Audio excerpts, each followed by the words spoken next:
E a gente está de volta aqui ao vivo, nessa paisagem mais do que bonita e histórica, aqui nos fundos do Centro Cultural Palácio Rio Negro, no centro histórico da cidade de Manaus. Capitão Muniz, como é que vocês aliam a ação de vocês, por exemplo, com o Implurb, para dar o ok para um estabelecimento funcionar?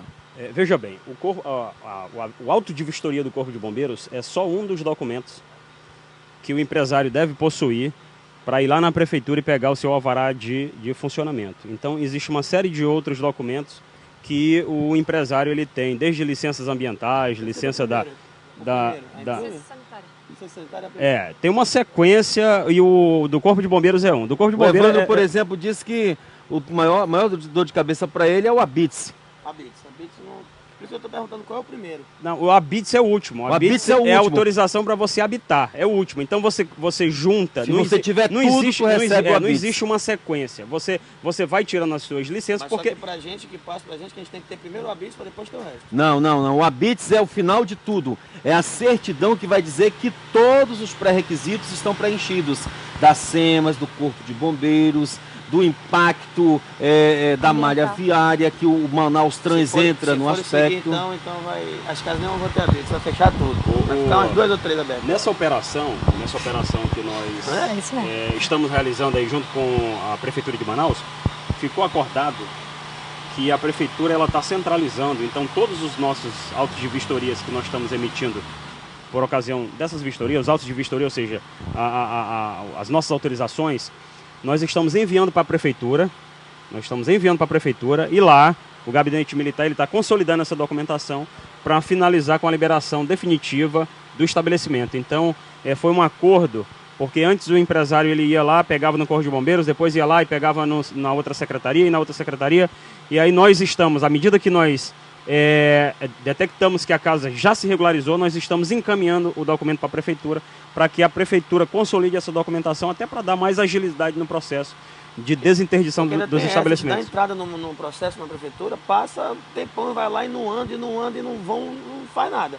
Agora que foi mais rápido, agora que a gente está indo, até para assinar o TAC, que foi o acordo, a gente passou, era para assinar no dia depois, passou quase uma semana, eu consegui assinar os TAC das casas. Ninguém conseguia. Não tem TAC aqui não. Né? Nem sabia. Alguns órgãos, as pessoas chegavam para procurar e ninguém sabia, não tinha uma pessoa para informar. Às vezes a gente percebe que a burocracia também atrapalha aí bastante o caminhar, o desenrolar. Por exemplo, o último estudo que eu soube, 70% dos imóveis na cidade de Manaus não possuíam ABITS. Já melhorou, que a última confusão que teve, acho que uns 10 anos atrás, que deu essa mesma bronca aí. Não por causa de uma tragédia, mas aconteceu alguma coisa que aconteceu a mesma coisa. Fecharam todo mundo também. Foi a mesma confusão. Era 90% que não tinha ABITS, já melhorou, até 70%. Então, pois é. Então, a gente percebe que está avançando. E também, Evandro, tem que ter a preocupação na hora de construir um novo empreendimento, dos afastamentos. Escondido. Aí constrói para uma destinação e depois transforma. Por exemplo, olha só, Capitão Muniz, a gente vai... O Evandro colocou, ele pontuou bem aqui o que acontece. As pessoas constroem escondido do poder público, aí depois quando sofrem a vistoria, aí ficam correndo da sala para a cozinha tentando se regularizar. O que a gente mais percebe? Por exemplo, camarada... Eu já tenho visto várias vezes aqui, o cara faz um shopping com várias mini shops na periferia, com várias lojas. Daqui a pouco as paredes acabam e viram um grande templo para a igreja evangélica. Isso. Tá entendendo? E passa, por exemplo... Uma igreja, ela não está, muito embora seja um local de oração, de aproximação do divino, está isenta, mas não está acima da lei, não. Da legislação de ela segurança contra incêndio. Ela é diferente de uma casa de espetáculo, mas diante da lei, ela é igual. E é até pior, que a casa de espetáculo a gente jovem que dá para correr, né?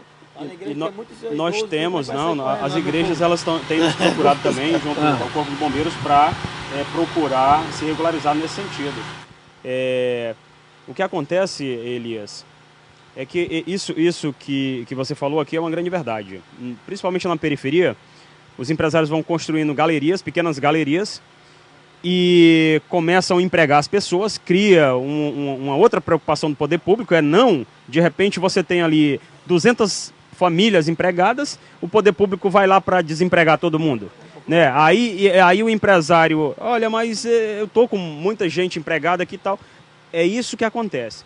O empresário, quando ele for construir a sua edificação, para evitar esses contratempos, ele procure os órgãos da prefeitura, sai muito mais barato do que você, às vezes, fazer de qualquer jeito, sai muito mais barato você procurar as normas técnicas direitinho e fazer de acordo com a legislação. Então, Lilian, capitão, essa é uma orientação bacana, eu acho que todo empresário, a Brasel prima por isso, e para ser associado à Brasel, por exemplo, tem que ser uma empresa formalizada, tem que ter CNPJ, inscrição estadual e tal. E claro que agora a gente está vendo que tem que ter muito mais coisa. O empresário, ele tem que se formar como empresário e ter a consciência que profissionalizar. Se profissionalizar, ele tem que se instruir, ele tem que ir no Sebrae, ele tem que ir na Cefaz, ele tem que fazer cursos. E quando ele for fazer uma obra, ele tem dinheiro para investir, ele ter essa consciência que não é só levantar paredes e tal, que as coisas têm finalidade, que as coisas têm regras e que as regras foram pensadas com certeza por pessoas que fizeram estudos. Então o empresário tem que estar bem consciente de que, por exemplo, abrir uma casa de show não é só ter a banda bacana, a iluminação, etc. Fazer comida não é só ter fogão e ingrediente. Então ter uma empresa que trabalha com a saúde das pessoas, com divertimento, ela tem que começar e terminar bem aquela ideia, aquela atividade. Então, que o empresário, ele realmente procure buscar, quando ele for abrir uma empresa, como é que está o habite desse prédio? Porque muita gente foi fechado porque não tinha habite, mas o prédio era alugado.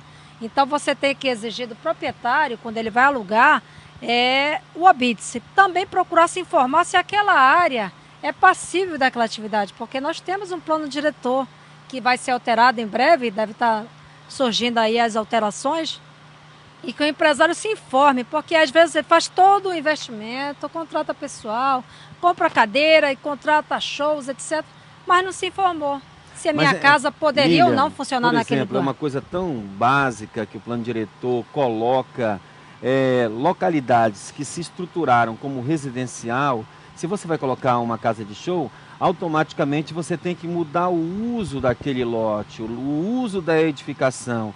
Para quê? Por que que o poder público exige isso? Porque no ato da mudança, da utilização daquele espaço, entram todas as instituições responsáveis pelos itens de segurança. A gente vai continuar falando sobre esse assunto depois do intervalo.